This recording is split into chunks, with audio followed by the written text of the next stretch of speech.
नमस्कार दोस्तों, मैं डॉक्टर पारुल वाजपेयी। मेरे YouTube channel health is wealth में आप सभी का हार्दिक स्वागत है। दोस्तों, आज हम बात करेंगे इंसोम्निया पर। इंसोम्निया अर्थात नींद नहीं आना, अनिद्रा की स्थिति होना। यह एक आम समस्या हो गई है, चाहे व्यक्ति बड़ा हो, छोटा हो, वर्किंग हो, नॉन वर्किंग हो। आजकल ये समस्या एक आम समस्या हो गई है। तो आज हम बात करेंगे इंसोम्निया क्या है, इसके क्या कॉजेज़ हैं, क्या साइन एंड सिम्टम्स हैं और किन होम्योपैथिक मेडिसिन से हम इसका उपचार कर सकते हैं। और मैं कुछ आपको नेचुरल टिप्स भी बताऊंगी जिससे कि आपको ये अनिद्रा की स्थिति हो ही ना, और अगर थोड़ी बहुत है भी तो ठीक हो जाए। तो पूरी जानकारी के लिए प्लीज़ वीडियो को पूरा देखें और मेरे वीडियो को लाइक करें, शेयर करें और मेरे चैनल को सब्सक्राइब करें। तो आइए देखते हैं कि इंसोम्निया क्या है। इंसोम्निया यानी आपको नींद नहीं आती है, आपको अनिद्रा की स्थिति रहती है, आप नींद की वजह से बहुत परेशान रहते हैं। तो ये इंसोम्निया है। इसको आप दो रूपों में देख सकते हैं। जैसे कि एक शॉर्ट टर्म इंसोम्निया है, कि आपको 3-4 दिनों से या एक हफ्ते से ये समस्या आपको देखने को मिल रही है, या आप इसको लेकर परेशान हैं कि आपकी दिनचर्या में कोई परिवर्तन हुआ है या आपकी जीवन शैली में कोई चेंज आया है, इसकी वजह से इंसोम्निया की स्थिति हो गई है।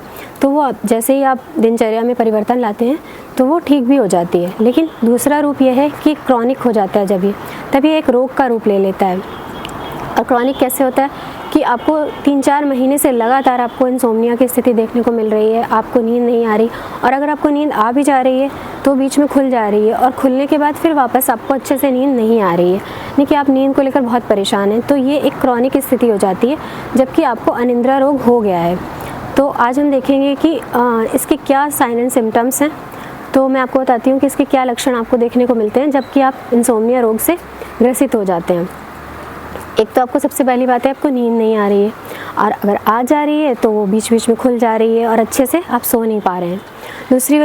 दूसरा आपको देखने को लक्षण मिलेगा कि आप बहुत थके थके से रहते हैं, आपको बहुत ज़्यादा कमज़ोरी महसूस होती है, आपको लगता है कि हर समय आलस सा भरा हुआ है, आपको पूरा दिन एकदम आलस में निकलता है, और आप कोई काम कर भी रहे हैं तो आपको बिल्कुल ऐसा लग रहा है बिना इच्छा के कर रहे हैं, थका हुआ, एकदम टूटा हुआ मन है, और आपका शरीर भी एकदम थका हुआ है, किसी भी काम में आपका मन नहीं लग रहा, आपको ऐसा लग रहा है कि बस आप अपना टाइम निकाल रहे हैं, बस आपको लग रहा है कि आप बस सो जाओ। ऐसी स्थिति हो जाती है इंसोम्निया की प्रॉब्लम जब होती है तो। और अब देखते हैं कि इसके क्या क्या कॉजेज़ हैं, कैसे कि आप समझ सकते हो कि क्या कारण है इसके पीछे कि आपको इंसोम्निया की प्रॉब्लम झेलनी पड़ रही है। तो जैसा कि मैंने आपको बताया कि एक आपका शॉर्ट टर्म इंसोम्निया होता है और एक क्रॉनिक इंसोम्निया है। तो शॉर्ट टर्म जो इंसोम्निया है उसमें क्या है कि आपको थोड़े दिनों से ही ये प्रॉब्लम हो रही है, लगभग एक हफ्ते से या 3-4 दिनों से।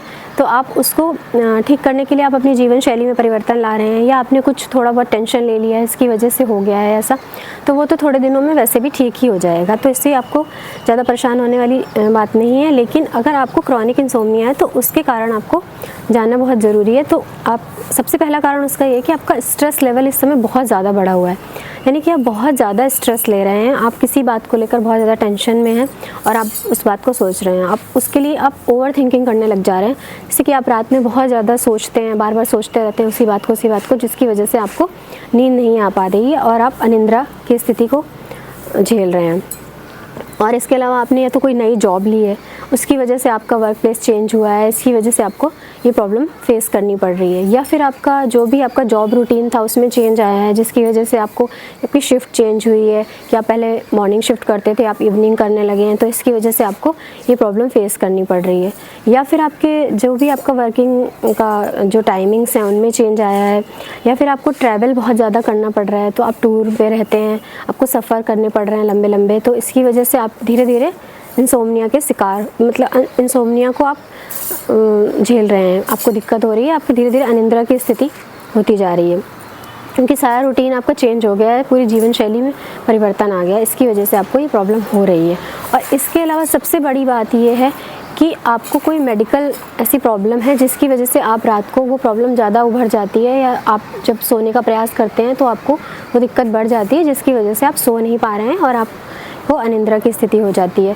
तो जैसे कि आपको माइग्रेन है कि कई बार रात को दर्द उठ जाता है, तो दर्द इतना बढ़ जाता है कि आप उसकी वजह से सो नहीं पाते हैं। या फिर आपको जॉइंट्स पेन है, तो जिसकी वजह से आपको ये जो दर्द होता है वो इतना बढ़ जाता है, या कोई भी कहीं पे बॉडी में कहीं पर भी पेन हो रहा है तो वो इतना बढ़ जाता है कि आप रात को सो नहीं पाते हैं। तो ये सारे कारण आपको देखने को मिलते हैं, जबकि आपको कंटिन्यूसली 3-4 महीने से ये इंसोम्निया की स्थिति देखने को मिल रही है, ये आपका क्रॉनिक इंसोम्निया डेवलप हो चुका है। तो अब हम बात करते हैं कि आप कौन कौन सी होम्योपैथिक मेडिसिन ले सकते हैं जिससे कि आप इसका उपचार स्वयं भी कर सकते हैं और मरीज़ को इससे आराम मिल जाएगा। तो ये जो होम्योपैथिक मेडिसिन मैं आपको बताऊंगी, ये सिर्फ 2 मेडिसिन मैं आपको बताऊंगी आज, और ये मेडिसिन इतनी अच्छी है, इनके रिज़ल्ट्स बहुत ही अच्छे हैं। मैंने अपनी फैमिली में, अपने रिलेटिव्स को, अपने सारे जो मिलने जुलने वाले हैं, जो भी दोस्त हैं, सबको बताया है और सब ने, मैंने खुद भी अप्लाई किया है। तो ये मेडिसिन बहुत ही अच्छी हैं, इनके बहुत ही अच्छे रिज़ल्ट्स हैं। तो मैं आज इनको बताऊँगी आपको, तो आप इनको लेकर इस तरह से आप अपना इंसोम्निया का इलाज कर सकते हैं। तो उसमें से पहली मेडिसिन है कैलीफॉस 3x पोटेंसी में है। तो आपको इसको 6 टैबलेट आपको इसको दिन में 3 बार चूज़ कर लेनी है। ये बहुत ही अच्छी मेडिसिन है। इसमें आपको, आप जब इसको पढ़ेंगे, देखेंगे आप इसके बारे में, तो आपको पता चलेगा कि इसमें ऐसी बहुत सारी खूबियाँ हैं जो कि आपकी अनिद्रा की स्थिति डेवलप नहीं होने देंगी। तो जैसे कि आपको जो चिड़चिड़ाहट रहती है, जो आपको स्ट्रेस रहता है, इन सबको एकदम ठीक कर देगी। इसके अलावा जो आलस की स्थिति रहती है, शरीर में कमज़ोरी सी लगती है, इसको भी ठीक करेगी ये। और जो सबसे बड़ी चीज़ ये कि जो आप ओवर थिंकिंग करते हैं, किसी भी स्ट्रेस को लेके आप बार बार उसी बात को सोचते रहते हैं, तो उसको एकदम ठीक कर देगी, जिससे कि आपका माइंड एकदम शांत रहेगा, आप रिलैक्स रहेंगे। जब आप रिलैक्स रहेंगे तो आप आराम से सोएंगे, और आप आराम से सोएंगे तो आपकी अनिद्रा की स्थिति होगी ही नहीं। तो इसलिए आपको ये मेडिसिन लेनी है जिससे कि आप एकदम रिलैक्स होकर आराम से सो सकें। इसके अलावा दोस्तों, अब मैं दूसरी मेडिसिन बता रही हूँ, वो है पैसीफ्लोरा इनकार्नाटा। ये मदर टिंचर फॉर्म में है। तो आपको इसकी 20 ड्रॉप्स लेनी है, 20 बूंदें आपको आधे कप पानी में लेनी है। सोने से या 45 मिनट्स पहले ले लें या आधा घंटा पहले ले लें, जिससे इसका असर हो जाएगा, तो आपको अच्छे से नींद आएगी। और ये भी बहुत ही ज़्यादा अच्छी मेडिसिन है, जिसके बहुत अच्छे रिज़ल्ट आते हैं। जबकि आप देखते हैं कि आपको क्रॉनिक हो गया है प्रॉब्लम, आपको क्रॉनिक इंसोम्निया हो गया है, तब आप पैसीफ्लोरा लें, इसके बहुत ही अच्छे रिज़ल्ट्स हैं। बल्कि आपको ये दोनों ही मेडिसिन कंटिन्यूसली लेनी है। तो आप ये दोनों ही मेडिसिन लें, और जब आपको अच्छे से नींद आने लग जाती है तो आप पैसीफ्लोरा को कम कर दें धीरे धीरे, और फिर धीरे धीरे पैसीफ्लोरा बंद कर दें। लेकिन आपको कैलीफॉस लगातार लेते रहना है, काफ़ी दिनों तक आपको लेनी है ये मेडिसिन। इसकी कोई भी साइड इफ़ेक्ट नहीं है और आपको बहुत अच्छा रिलैक्स देगी। इससे आपका माइंड एकदम पॉजिटिव हो जाएगा और आप स्ट्रेस बिल्कुल नहीं लेंगे और आप रिलैक्स रहेंगे। इससे आप रिलैक्स हो जाएंगे तो आपकी ये प्रॉब्लम भी सॉल्व हो जाएगी। और ये एक ओवर द काउंटर मेडिसिन है, दोनों ही आप ऑनलाइन ले सकते हैं, आप ऑफलाइन ले सकते हैं, बहुत ही ईजिली अवेलेबल है। तो आप आराम से इनको परचेज़ कर सकते हैं। ये मेडिसिन आप किसी भी अच्छे होम्योपैथिक ब्रांड की यूज़ कर सकते हैं। और इसके अलावा मैं आपको यही कहूँगी कि मैंने आपको ये मेडिसिन सजेस्ट की हैं क्योंकि मैंने ये अप्लाई की हुई हैं, इसलिए मैं अच्छे से आपको बता रही हूँ इनके बारे में। आप इनको यूज़ कीजिए, लेकिन फिर भी आप एक बार अपने होम्योपैथिक चिकित्सक से अच्छे से परामर्श कर लीजिए, उसके बाद ही आप ये मेडिसिन स्टार्ट कीजिएगा। इसके अलावा ये तो दवाइयों की बात हो गई। अब बात कर लेते हैं कि कुछ ऐसे मैं आपको टिप्स बता देती हूँ जिससे कि अनिद्रा की स्थिति ज़्यादा आए ही ना, और अगर है आपको थोड़ा बहुत जो शॉर्ट टर्म इंसोम्निया आपके डेवलप हो रहा है तो वो वैसे ही ठीक हो जाए। तो सबसे पहली बात ये है कि आपको अपना जो आपका रूम है, उसको आपको जहाँ पे आप सोते हो उस पे आपका सोने का जो माहौल है उस पर कोई चेंज नहीं करना है। आपको कोशिश करनी है कि आप अपना कमरा भी चेंज ना करें और आप ना अपना बिस्तर चेंज करें, यहाँ तक कि आप अपना पिलो भी चेंज ना करें। कोशिश यही करें कि आप अगर आपका वो रूटीन जैसा है वैसा ही रहे, क्योंकि सोने का रूटीन चेंज करने से आपको दिक्कत हो सकती है, इसलिए आप इसको चेंज ना करें। और दूसरी चीज़ ये है कि आपको सोने से पूर्व ज़्यादा टीवी वगैरह नहीं देखना है, क्योंकि आप ज़्यादा टीवी देखते हैं तो फिर आपके दिमाग में वो वही वाली चीज़ें घूमती रहती हैं और फिर आप सो नहीं पाते हैं ठीक से। और आप बुक्स भी बहुत ज़्यादा ना पढ़ें, फिर थोड़ा गैप दें उससे। जब आप सोने जा रहे हैं तो आप अपने मन में बिल्कुल एक सोने का माहौल बनाकर रहें, और जिससे कि आपको थोड़ा आलस रहेगा, जिससे कि आपको नींद अच्छे से आ जाएगी। और इसके अलावा आप ये जो इस तरह के ड्रिंक्स होते हैं, जैसे कि कॉफ़ी है, चाय है, इस तरह की चीज़ें आप सोने से पूर्व ना लें, क्योंकि आप ये सोने से पहले लेंगे तो आपको ये वापस से एक्टिव कर देंगी, ये आपको फ्रेश कर देंगी। क्योंकि हम चाय कॉफ़ी तो इसीलिए पीते हैं ना कि हमें नींद ना आए, हम फ्रेश रहें, तो ये आपको फ्रेश कर देंगी, जिससे कि आपको फिर नींद नहीं आएगी।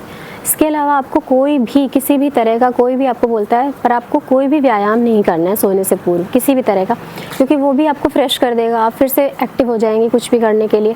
तो आपको कोई भी व्यायाम भी नहीं करना है, ना ही आपको इस तरह के कोई पेय पदार्थ लेने हैं। और आपको जो ये ओवर थिंकिंग वाली प्रॉब्लम होती है इसको बिल्कुल एक साइड कर देना है और एकदम रिलैक्स होकर सोने की कोशिश करनी है। और पूरा कोशिश करना है कि आपको अपना जो भी जैसे भी आपके टाइमिंग्स हैं सोने के उनको चेंज ना करें। कोशिश यही करें कि आप उन टाइमिंग्स को चेंज ना करें। इसके अलावा आपको अपने पूरे सोने का जो माहौल है, जो कमरा है, उसको उसी तरह से रखना है जैसे आप पहले रखते थे, कि आपको अच्छे से नींद आने लग जाए। तो ये सारी बातें हैं, ये सारे टिप्स हैं जिनको आप फॉलो करेंगे तो आपको इस तरह की समस्या नहीं आएगी। और अगर आपको थोड़ी बहुत समस्या है तो ये अपने आप ही ठीक हो जाएगी, आपको मेडिसिन नहीं लेनी पड़ेगी। तो दोस्तों, आपको मेरी जानकारी कैसी लगी? अगर आपको मेरी जानकारी अच्छी लगी हो तो आप और अपने बहुमूल्य सुझाव भी आप मेरे कमेंट बॉक्स में दे सकते हैं। जैसे भी आपको अच्छा लगा है, बुरा लगा है, जैसा भी लगा है, तो आप प्लीज़ अपने सुझाव मेरे कमेंट बॉक्स में ज़रूर दें। और अगर आपको मेरी जानकारी अच्छी लगी हो तो प्लीज़ वीडियो को लाइक करें, शेयर करें और मेरे चैनल को सब्सक्राइब करें। Thank you so much. जय हिंद, वंदे मातरम। Thank you.